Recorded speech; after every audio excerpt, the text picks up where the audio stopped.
Antes de assistir este vídeo, abra a mente, pois só assim você conseguirá aprender algo novo. Muitas pesquisas foram feitas e compiladas para trazer esta informação. Assista o vídeo até o final e tire sua própria conclusão.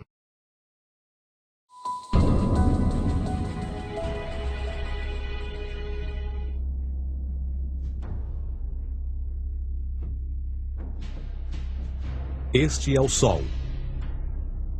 Desde o ano 10.000 a.C., a história abunda em pinturas e escritos que refletem o respeito e a adoração dos povos por este astro. E é simples entender o porquê, com seu aparecimento todas as manhãs, trazendo visão, calor e segurança, salvando-os do frio e da escuridão da noite repleta de predadores.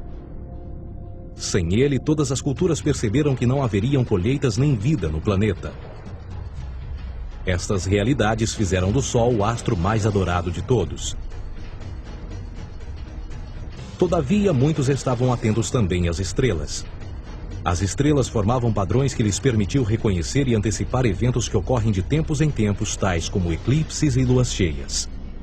Eles catalogaram grupos celestiais daquilo que conhecemos hoje como constelações.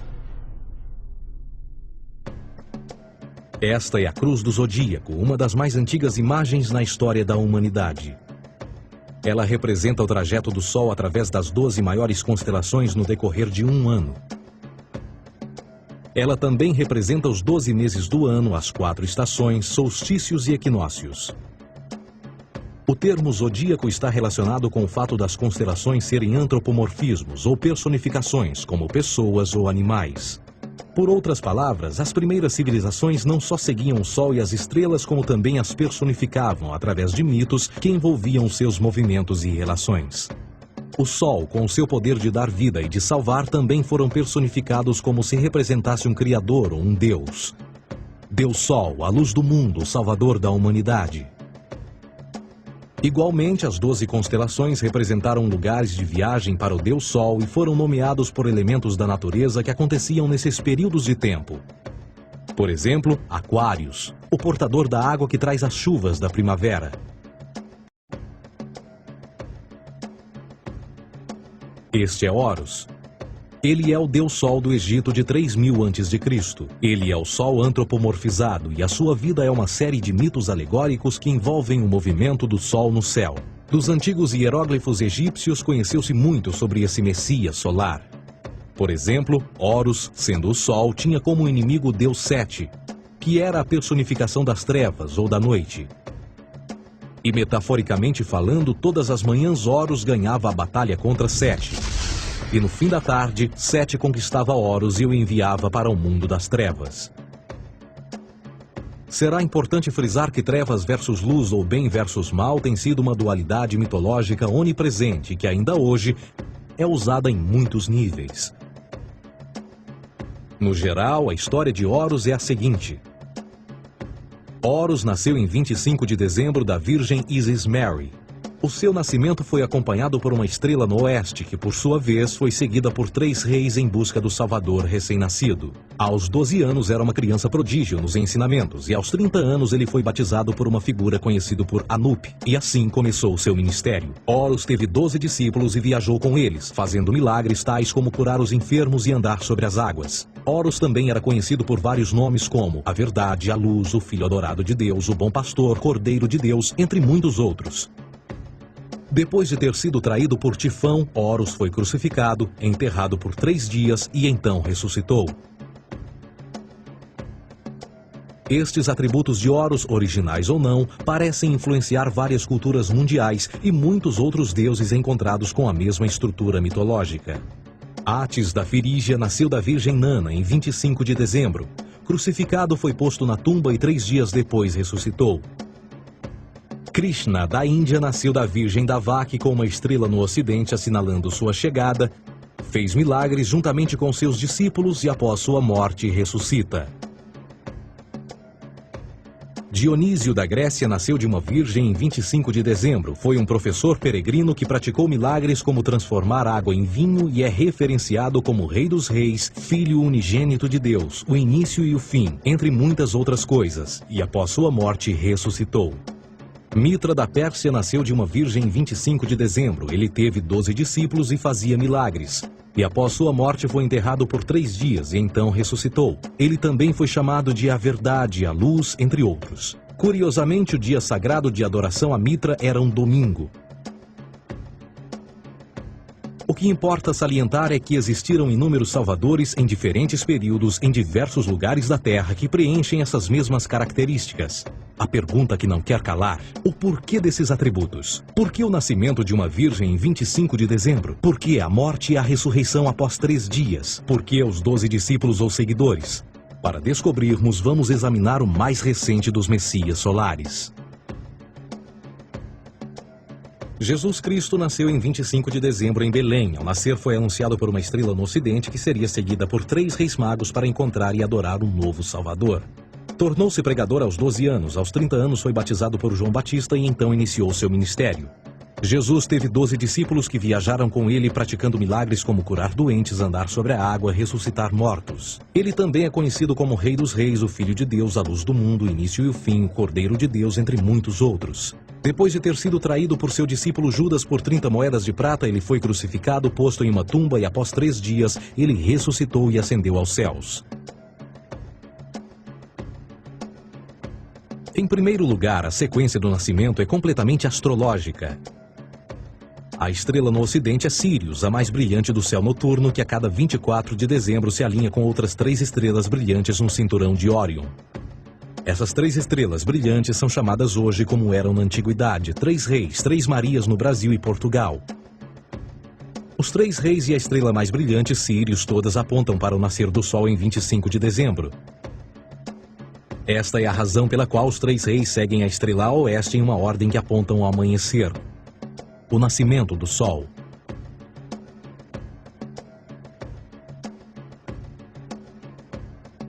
A Virgem Maria é a constelação de Virgo, também conhecida como Virgo, a Virgem.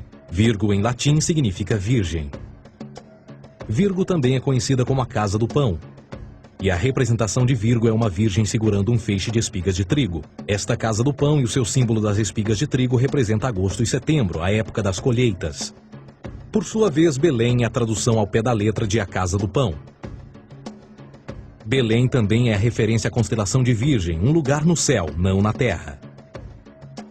Existe outro fenômeno muito interessante que ocorre em 25 de dezembro, é o solstício de inverno. Do solstício de verão ao solstício de inverno, os dias se tornam mais curtos e frios. Da perspectiva de quem está no hemisfério norte, o sol parece se mover para o sul, ficar menor e mais fraco.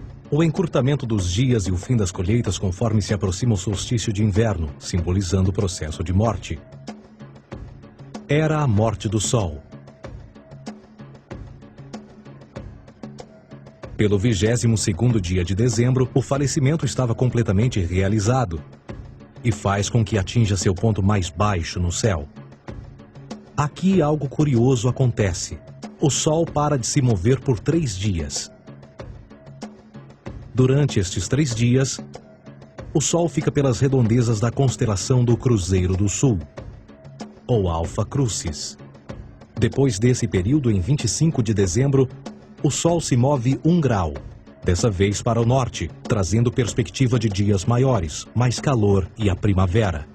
E assim se diz: o Sol morreu na cruz, ficou morto por 3 dias, apenas para ressuscitar ou nascer mais uma vez. Esta é a razão pela qual Jesus e muitos outros deuses solares compartilham da ideia de crucificação, morte por 3 dias e o conceito da ressurreição.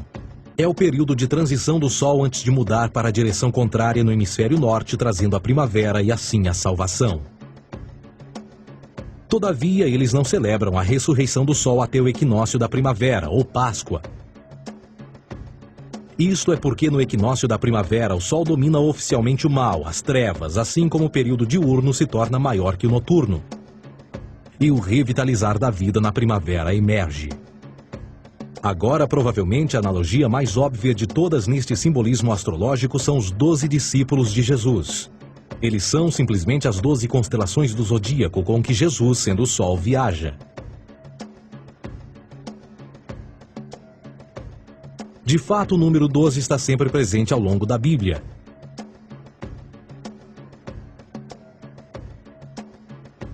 Voltando à cruz do zodíaco, o elemento figurativo da vida é o Sol. Isto não é uma mera representação artística ou ferramenta para seguir os movimentos do Sol. Era também um símbolo espiritual pagão. Uma logografia similar a isto. Isto não é um símbolo do cristianismo. É uma adaptação pagã da cruz do zodíaco.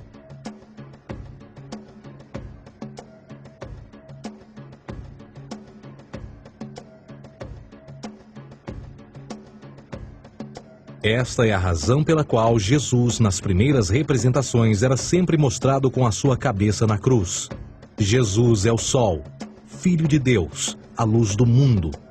O Salvador a erguer-se, que renascerá, assim como o Sol faz todas as manhãs. A glória de Deus que defende contra a força das trevas. Assim como renasce a cada manhã, e que pode ser visto através das nuvens, lá em cima nos céus, com a sua coroa de espinhos ou os raios de sol.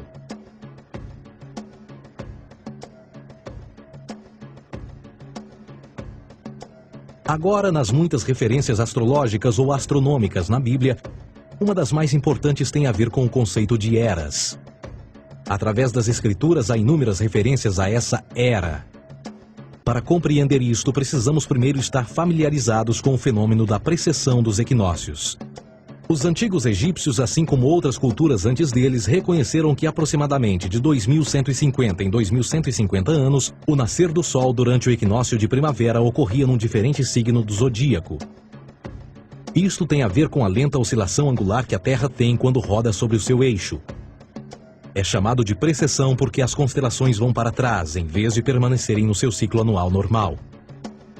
O tempo que demora cada precessão através dos 12 signos é de 25.765 anos. Este ciclo completo é chamado também de Grande Ano, e algumas civilizações ancestrais sabiam disso. Referiam-se a cada ciclo 2.150 anos como Era. De 4.300 a.C. a 2.150 a.C. foi a Era de Touro. De 2.150 a.C. a 1 d.C.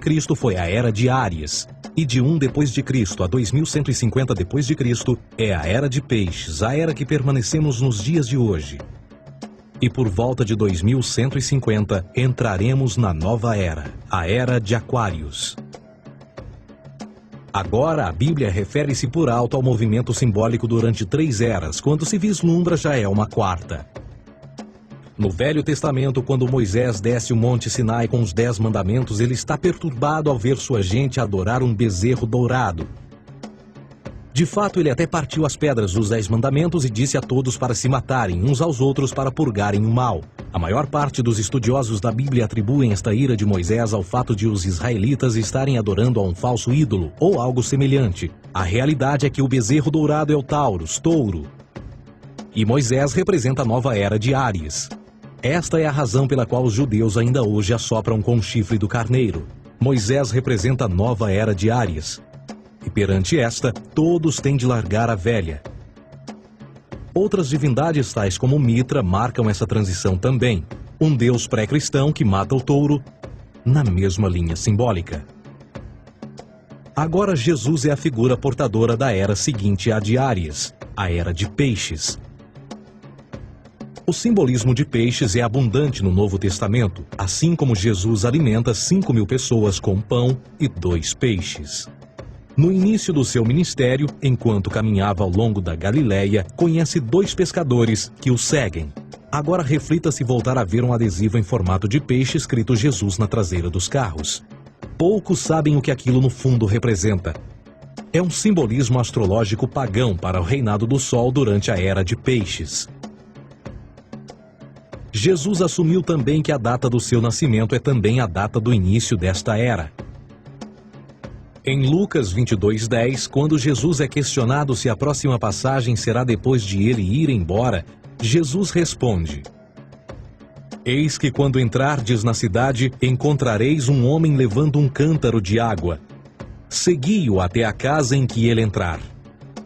Esta escritura é de longe a mais reveladora de todas as referências astrológicas.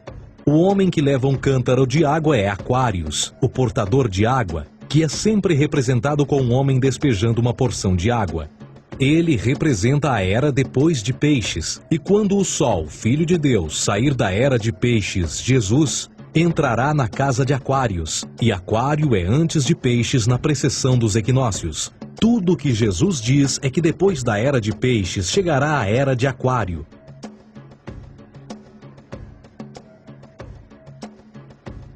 Agora todos já ouvimos falar sobre o fim do mundo.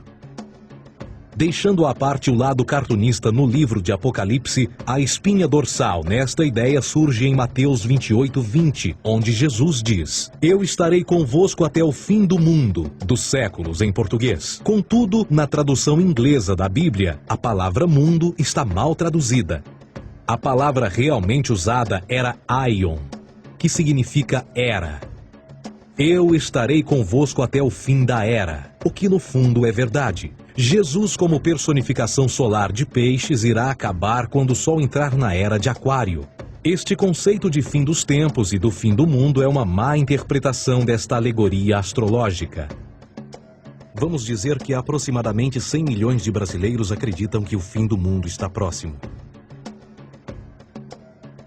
Além disso, o personagem de Jesus, literalmente e astrologicamente um híbrido, só demonstra o quão plágio do deus Sol Horus do Egito, Jesus é.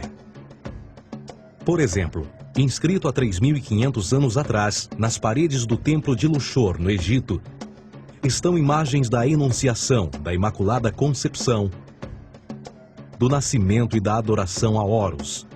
As imagens começam com o anúncio à Virgem Ísis de que ela irá gerar Horus, que Nefe, o Espírito Santo, irá engravidar a Virgem, e depois o parto e a adoração, e que é não mais do que o milagre da concepção de Jesus. Na verdade, as semelhanças entre Horus e Jesus são flagrantes.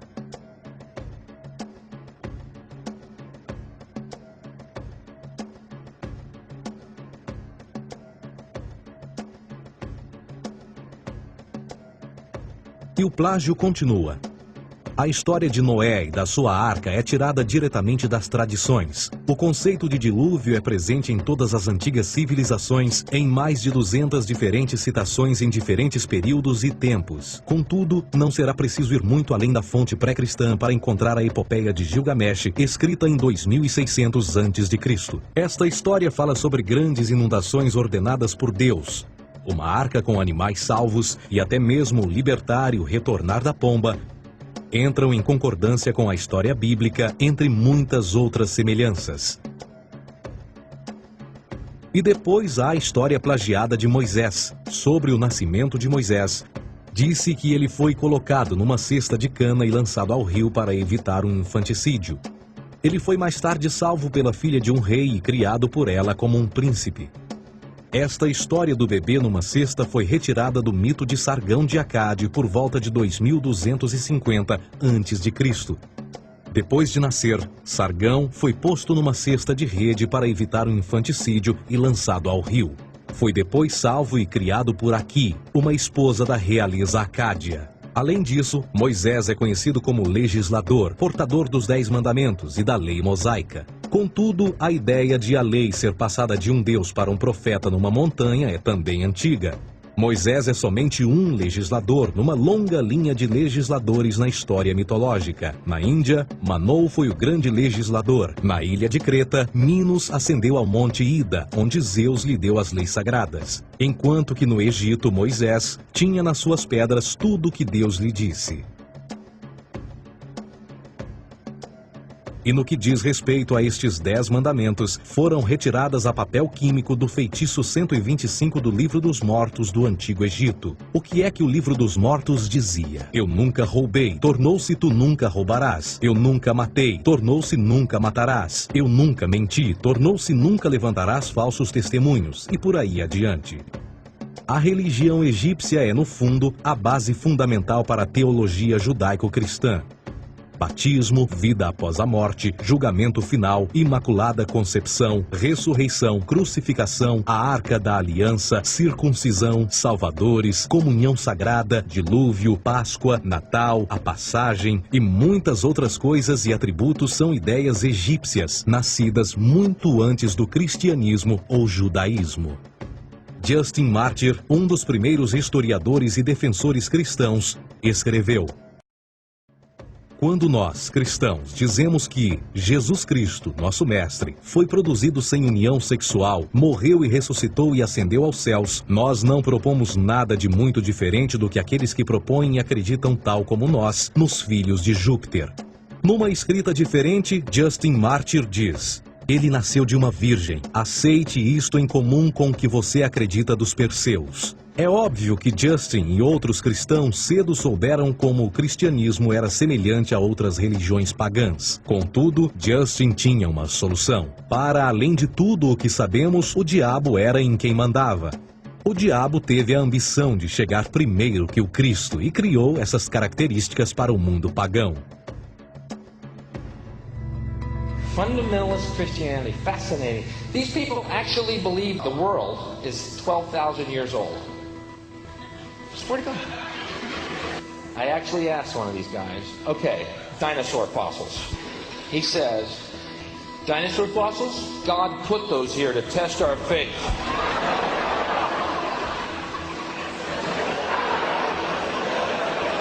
I think God put you here to test my faith, dude. A Bíblia não é nada mais do que um híbrido literário astro-teológico, tal como todos os mitos religiosos que os antecederam. De fato, o aspecto da transferência de atributos e umas personagens para as outras é facilmente reconhecida no próprio livro em si. No Antigo Testamento há a história de José. José era um protótipo de Jesus. José nasceu de um milagre, Jesus nasceu de um milagre. José tinha 12 irmãos, Jesus tinha 12 discípulos. José foi vendido por 20 pratas, Jesus foi vendido por 30 pratas. Irmão Judá sugere a venda de José. O discípulo Judas sugere a venda de Jesus. José começa os seus trabalhos aos 30, Jesus começa aos 30 também. Os paralelismos continuam. Além disso, haverá algum registro não bíblico da existência de mais alguém chamado Jesus, filho de Maria, que viajou com 12 seguidores e curou pessoas? Existiram muitos historiadores que viveram no Mediterrâneo durante esse mesmo período e até mesmo após a presumível morte de Jesus. Quantos desses historiadores fizeram relatos sobre a sua figura? Nenhum. Porém, para sermos justos, não significa que os defensores da existência de Jesus nunca tenham reclamado o contrário. São particularmente 4 referidos como pioneiros sobre a teoria da existência de Jesus: Plínio o Jovem, Suetônio e Tácito. Cada uma das suas máximas consiste apenas em algumas frases em que, na melhor das hipóteses, se refere a Christus ou Cristo, e que na realidade não é um nome, mas sim uma titulação. A 4ª fonte é Joséfo, cujos documentos ficou provado terem sido falsificados séculos atrás e, para infortúnio da humanidade, por muitos ainda visto como verdadeiros. Poderá alguém ter se aproveitado das ideias renascer dos mortos, a ascensão ao reino dos céus e a prática de milagres e que a partir daí tenha começado a surgir nos registros históricos? Não, porque uma vez pesadas as evidências, há grandes probabilidades da figura conhecida como Jesus nunca sequer ter existido.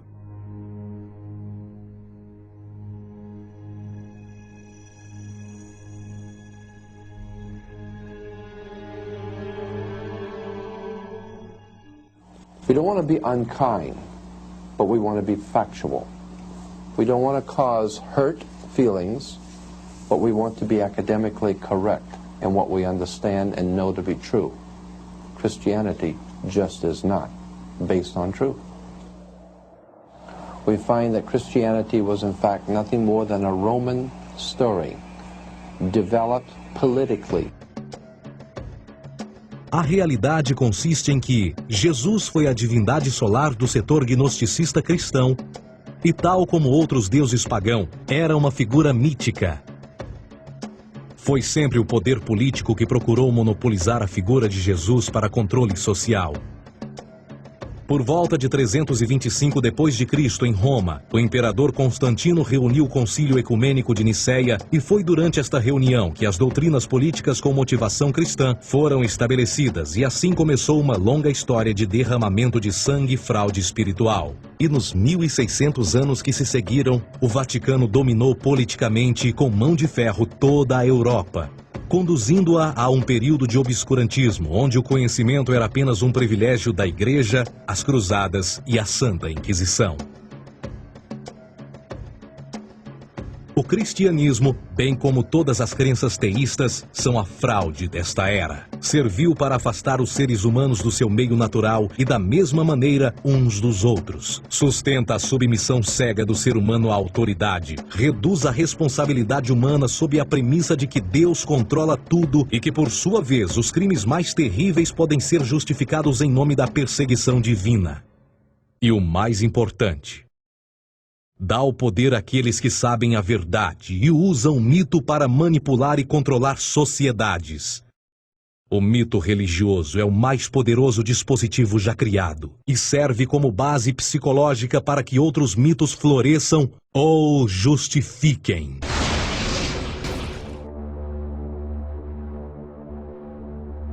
A myth is an idea that, while widely believed, is false.